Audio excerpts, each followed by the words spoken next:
भाई वो some time अपने पास कॉल्स आती हैं, जब भी अपने पास डाइयों के ऑर्डर आते हैं तो वो बोलते हैं कि हमें जो डाई है वो पिलर सेट के अंदर बनवानी है। जैसे ये इस तरह की जो डाइयाँ हैं कि हमें वो डाई ओपन डाई नहीं बनवानी है, हमें पिलर सेट में बनवानी है। तो फ़र्क जानेंगे कि ओपन डाई बनवाने का क्या फ़ायदा रहता है और पिलर सेट में डाई बनाने का क्या फ़ायदा रहता है।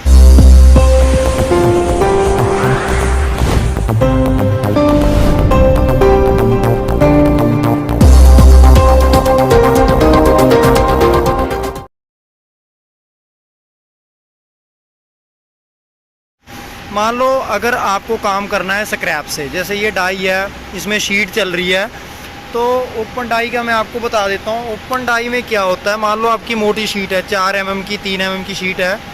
फ़िलहाल पहले मैं आपको बता दूं कि ये जो डाई है इसका टूट गया है पंच, ये दे सकते हैं पंच टूट गया है। ये जो स्क्रैप है इन्होंने टाइम से निकाला नहीं और इसका जो पंच है वो टूट गया है।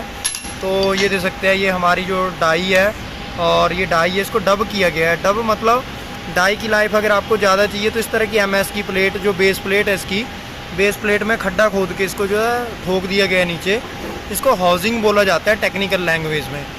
ये टेक्निकल लैंग्वेज में इसका नाम हाउसिंग होता है। जितनी मोटी आपकी हाउसिंग होगी और जितनी मोटी डाई प्लेट इसमें ठोकी होगी नीचे को, उतनी इसकी लाइफ रहती है। ये दे सकते हैं, ये हमारी है, ये हमारी बेस प्लेट और हाउसिंग का काम कर रही है।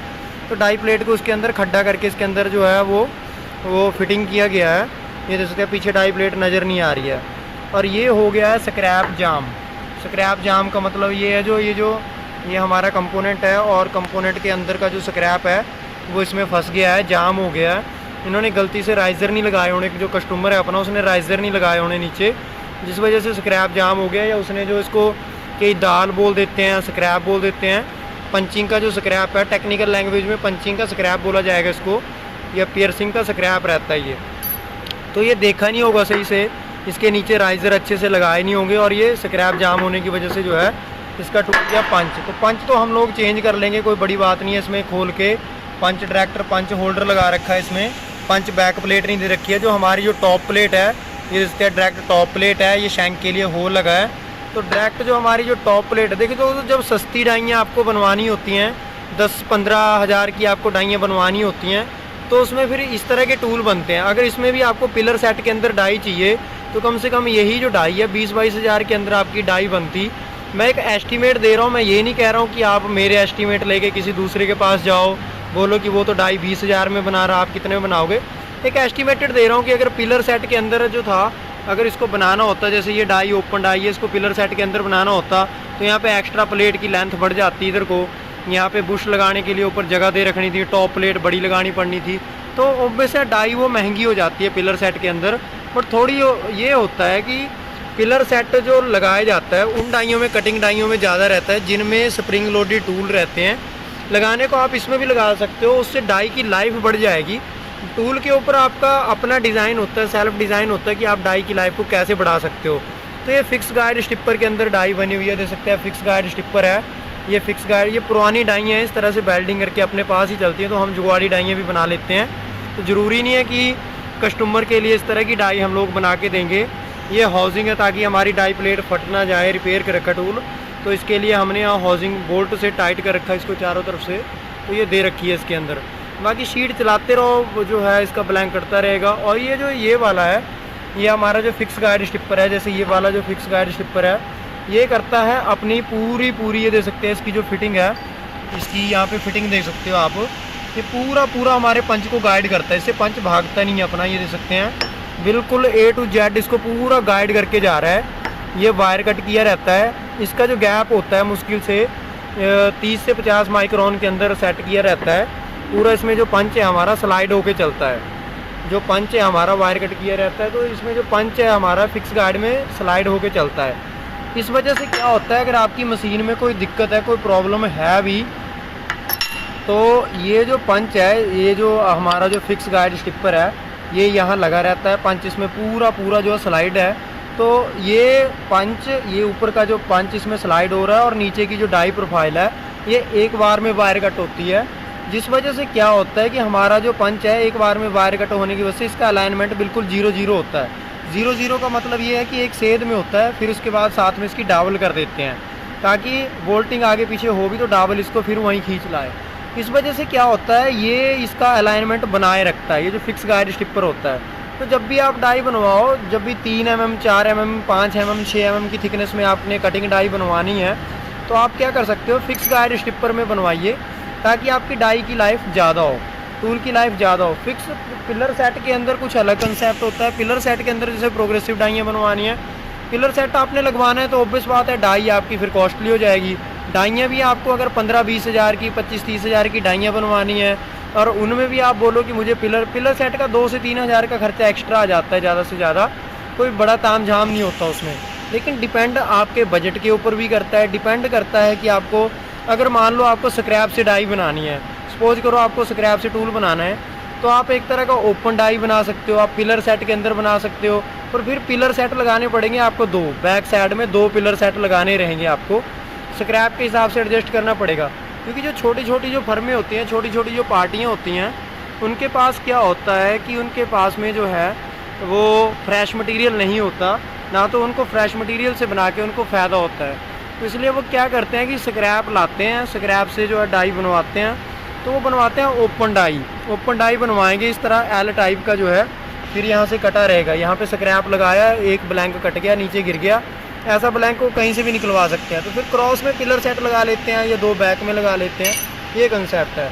बाकी ये टूल आपने देखा ही, मैंने आपको समझा दिया कि अगर आप ओपन डाई बनवाते हो, ओपन डाई में इसका जो स्टिपर है इस तरीके से डिज़ाइन होता है कि पूरा गाइड करता है। हमारा जो पंच है, ये वाला जो पंच है, इसको पूरा गाइड करता है। तो ये देख सकते हैं पूरा गाइड। अब गाइज आपसे सवाल ये है कि जब हमारा पंच पूरा स्टिपर में A to Z बढ़िया से प्रॉपर स्लाइड हो रहा है, प्रॉपर गाइड हो रहा है, तो ये कंपोनेंट में बर क्यों आ रही है? बर या बावरी की वजह क्या हो सकती है? क्या ब्रिज गैप कम है? या एक हिंट दे देता हूँ मैं आपको, या तो ब्रिज गैप कम हो सकता है, या तो बीच में जो मार्जिन कम हो सकता है। तो क्या इसमें आपको प्रॉब्लम लगती है? क्या इसका जो प्रॉब्लम आपको नज़र आता है, इसमें ये बर जो है वो क्यों आ रही है? इसका आप जो है सोल्यूशन मुझे कमेंट सेक्शन में जो है आंसर दे के बता सकते हैं कि इसमें अब बर क्यों आ रही है, ये बर की प्रॉब्लम आपको क्यों लग रही है। क्योंकि एक साइड तो बिल्कुल बर नहीं है, और आपको मैं इस साइड का, एक साइड का दिखाता हूँ। ये देख सकते हैं इसकी जो कटिंग है, रात का अंधेरा है, इस साइड बिल्कुल बर नहीं है। अब हमारे एक साइड ही बर आ रही है, तो बर क्यों आ रही है? क्या बर जो बचा हुआ स्क्रैप है उसकी वजह से आ रही है? किस लिए आ रही है? क्योंकि इसके अंदर शीट चलती है, और शीट आगे को चलती रहती है, माल कट के नीचे गिरता रहता है। बाकी पंच टूटने का मैंने बता दिया। जब भी नए भाई जो हैं कोई नया स्टार्टअप शुरू करते हैं, तो पंचिंग की जो दाल गिरती है, पंचिंग की दाल के लिए यहाँ पे राइजर लगे होने चाहिए। जैसे ये 2 ऊपर रखे हैं, ये गाइड रखी है, इसको गाइड बोलते हैं, स्ट्रिप गाइड होती है, तो ये गेज भी बोल देते हैं। ये जो गेज है, ऐसी गेज इसके नीचे लगी होनी चाहिए ऐसे, ताकि ये जो दाल है फ्रीली नीचे गिरे। ये जो है हाथ स्लिप कर रहा है, तो ऐसा नहीं है कि गेज इसके नीचे घुसेड़ दी।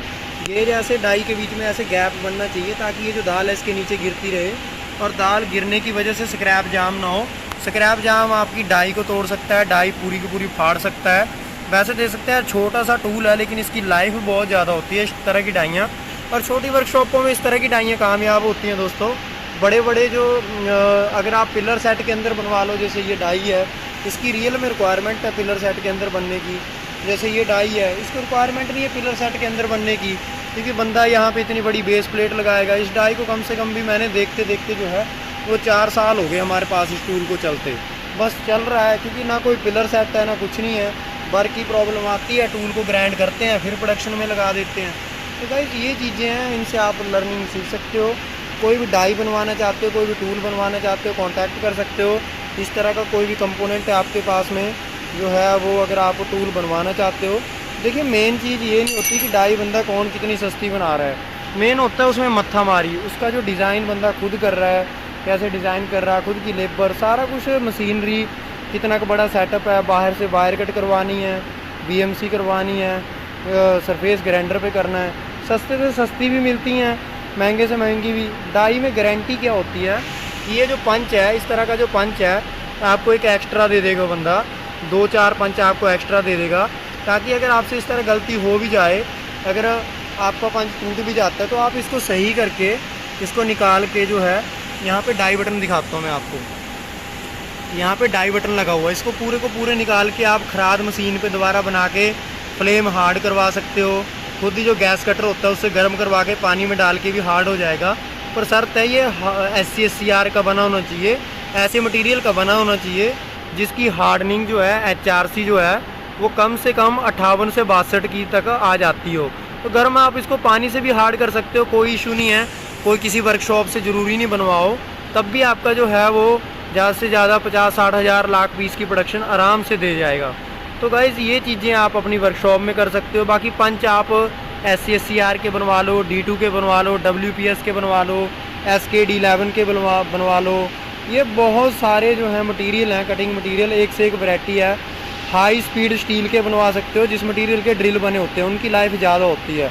गर्म करके झंड करवा के, जैसे ये पंच है गर्म करवा के पीछे से झंड किया हुआ, इसके पीछे झंड कर रखा है जो दिख नहीं रहा है। तो गाइस ये है। तो अगर आपको मेरे वीडियो से वैल्यू मिली है तो चैनल को सब्सक्राइब कर दीजिए, जो बेल आइकन है उसको दबा दीजिए, ताकि आपको वीडियो जैसे नया मैं अपलोड करूं आपको जो है वो लेटेस्ट अपडेट मिलता रहे।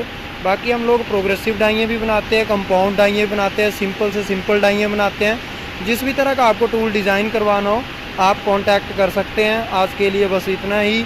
बने रहिए चैनल के साथ में। बाकी डाइयों का काम आप सीखना चाहते हो, छोटी डाइयों का, बड़ी डाइयों का, किसी भी तरह का आप लोग काम हमारे से सीख सकते हैं, कोई इशू नहीं है। लुधियाना में अपनी A1 साइकिल के साथ में वर्कशॉप है, तो आप यहाँ पे अपने साथ काम सीख सकते हैं। कोई जॉब की हेल्प चाहिए, कोई प्रेस मशीन में कोई फॉल्ट है, कोई डाई बनवानी है, टूल बनवानी है, एड्रेस ऑलरेडी दे रखा है।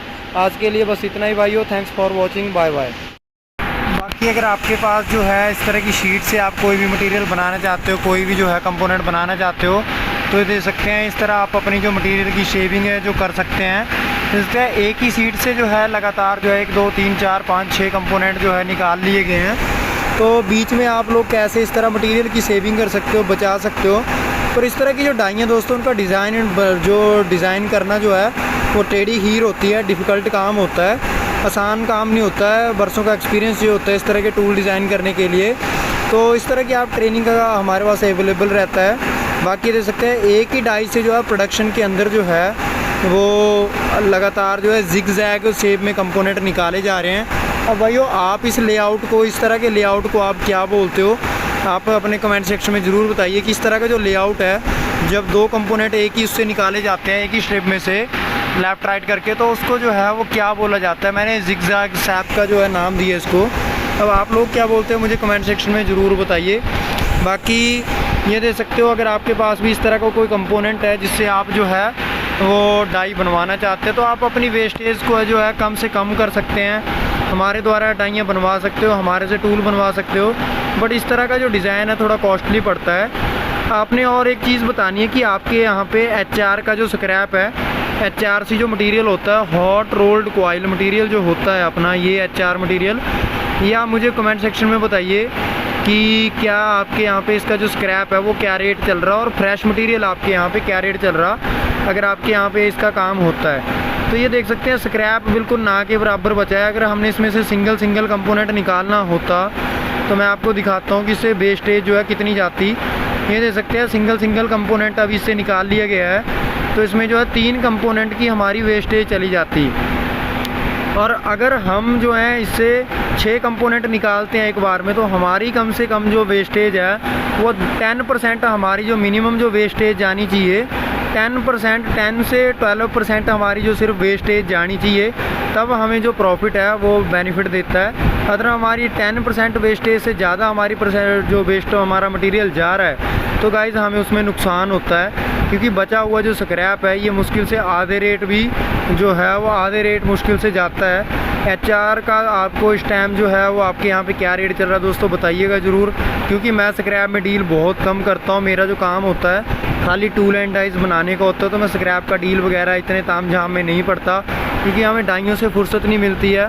और ये जो सारा चल रहा है 315 टन की पावर प्रेस पे हम लोग जो हैं ये सारा काम कर रहे हैं। देख सकते हैं 315 टन की ये पावर प्रेस है, जहाँ पे हम लोग जो है इसका जो प्रोडक्शन है चला के निकाल के दे रहे हैं। तो गाइस इस तरह की टूलिंग जो अपने पास चलती है। आप भी अगर इस तरह की डाई कंपोनेंट, बट ये डाइयाँ दोस्तों महंगी होती हैं, क्योंकि ये एक अकेला जो टूल है 3-3.5 लाख का एक टूल बना हुआ है। 3 से 3.5 लाख की इसकी कॉस्ट बैठी है डाई की। बट दोस्तों इस तरह की डाइयाँ जो है कॉस्टली होती हैं। बट आप कमर्शियल आइटमों में स्टार्ट करना चाहते हो तो डाइयाँ महंगी पड़ती हैं, फिर आपको इस तरह की जुगाड़ी डाइयाँ बनानी पड़ती हैं।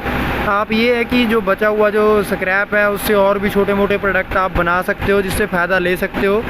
बाकी डायरेक्ट अगर इस तरह की बड़ी डाइयाँ आप कोई भी बनवाना चाहते हो, छोटे मोटे टूल होंगे या बड़े टूल होंगे, उसके लिए आप कोटेशन ले सकते हैं। एड्रेस मैंने दे रखा है, व्हाट्सअप नंबर मैंने दे रखा है, दोनों भाइयों का नंबर है। बाकी चैनल पे नए हो तो सब्सक्राइब करिए, बेल आइकन ज़रूर दबाएँ। Thanks for watching. आज के लिए बस इतना ही, बने रहिए अगले वीडियो के लिए। Bye bye.